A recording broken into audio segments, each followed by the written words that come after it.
All right, well, speaking of shoving things, they shoved Shush Gable down our throats against Rey Mysterio. And I mean, again, we liked Gable when he was a tag team with Jordan. They had a tremendous match or matches with FTR. He looked like a completely different person. Then they cut his hair off. They made him shorty. Now they've made him a comedy guy that goes shush all the time. He talks like a child, along with his dim-witted sidekick Otis. They've both been presented like jokes, and now we are expected to watch him against Rey Mysterio, and I didn't. The finish was Rey Mysterio won. But then here's Dominic and Rhea Ripley. And they confront Rey Mysterio, and Dominic tries to make Rey fight him and slaps him, but Rey won't fight. And this went on for a long time. And finally, Rey ended up attacking physically Damian Priest and Finn Balor. Well, they jumped in and he fights them, but he still wouldn't fight Dominic even after Dominic flattened him and then said, more, hit me, hit me. And I'll get to the end of this angle in a second, and then the reason why I'm like stressing. Again, Rey Mysterio turns away, and Dominic jumps him from behind again and gives him a 619. And it moved at a snail's pace because there was the over milking of hit me, and the announcers lay out so we can hear the audio in the ring. That's fine. But this is all okay.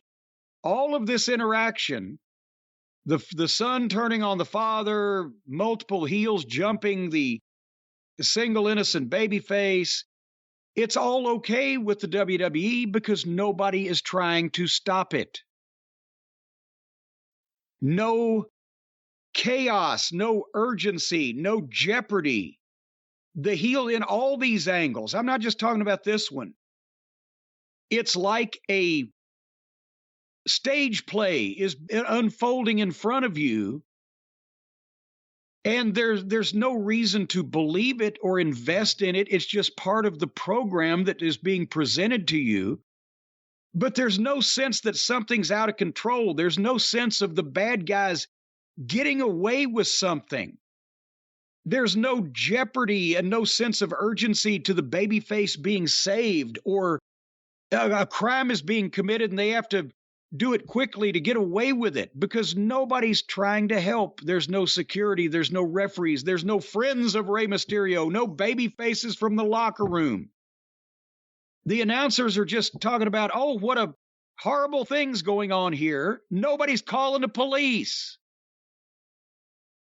Can I make this any more plain? Unless you are attempting to make it look in your presentation like something heinous, illegal, immoral, against the wishes of the promotion is happening at the behest or the responsibility of the heels, and they're rushing, trying to get away with something, and somebody eventually is going to be just a day late and a dollar short, but they're trying to stop it, then this is all just gaga. And it's just South Park, isn't it? I mean, that's one of the big problems with wrestling. I was going to ask you, how much of that, the lack of people running in to help, the lack of reasoning behind there being no one to run in to help, how much of that is a symptom of bad booking, bad creative, and how much of that is we have 3 hours to fill, we have to draw this out as long as possible? Well, no, it's not a symptom of that because you don't need to. Vince liked everything to be over milked. The way I learned in the business was that, yes, you want to portray things that people do. You want to portray it to the fans physically with your body language, etc. You want to make sure they get it and it doesn't go right past them, that the thing registers, but also you're in the middle of something that is supposed to be unfolding naturally, on the fly, not pre-planned, as it happens. Either the heels are trying to cheat and win, or cheat and get an advantage, or attack someone. the person being attacked is trying to stop it or fight back. If something is unfair or illegal, there are people that are emissaries of the promotion in some respect that are trying to stop it. Here's the thing.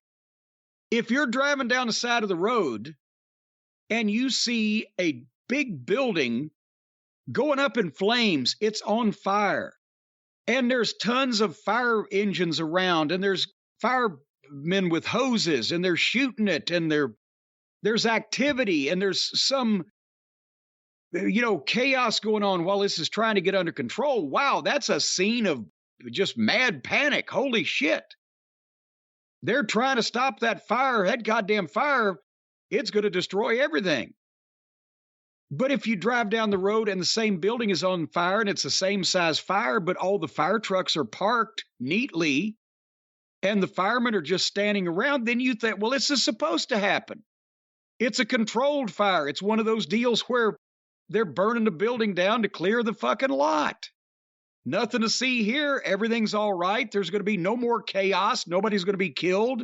Nobody's going to jump out of the 9th floor window. Everything is as it's supposed to be because it's okay. The people in charge are not trying to do anything to stop this. Maybe it's just me. Beyond that, I'll just say it here. I'm getting a little sick of the Judgment Day. Well, that's where I was going, because after they did all this and beat Rey Mysterio up and he's laying there and they go to the break and nobody's trying to come help Rey or do anything. Then they come back from the break. There's the Judgment Day in the ring. The bank robbers are standing outside the bank with the money bags talking about what they've just done. Nobody's chasing them. Nobody's trying to get even. Nobody's trying to reprimand them. They're giving them more microphones. They're giving them more microphones and more time on national TV because it's okay. That's what they're telling us. And it's not. Yeah, and another question you asked a minute ago was it they're trying to draw it out or it's just the bad booking? It's not only bad booking, it's the habit. It's the manner in which over the past number of years they have started to present this stuff to the point now where probably a lot of people working there, some of the newer writers, they don't know that it's bullshit. They don't know that wrestling was any other different way, because we know most of these writers, they wouldn't know a wrist lock from a wristwatch. They've never seen wrestling. They just want to pad their resume. So they don't know what the fuck they're doing. It's just the way they've seen them do it on TV in the WWF.